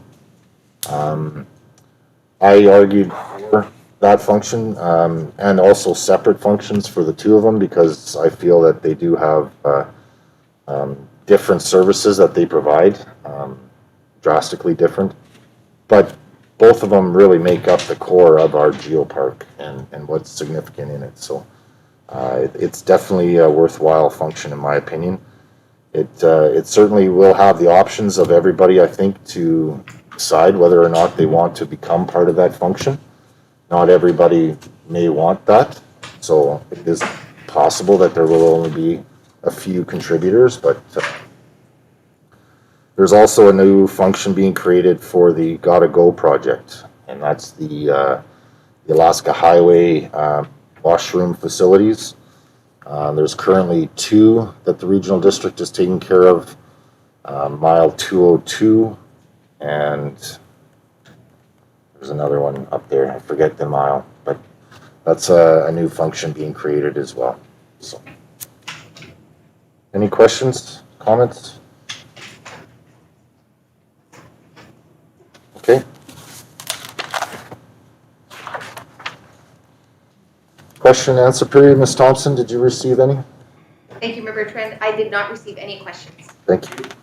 Adjournment, please. Councillor Kirkowka. The March 3rd, 2021 special budget meeting be adjourned. Seconder. Sir Lehman, all in favor? Opposed? Carried, thank you. Thank you to staff. Council?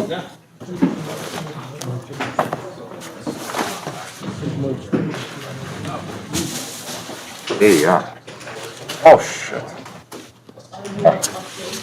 That's why you were looking. Oh.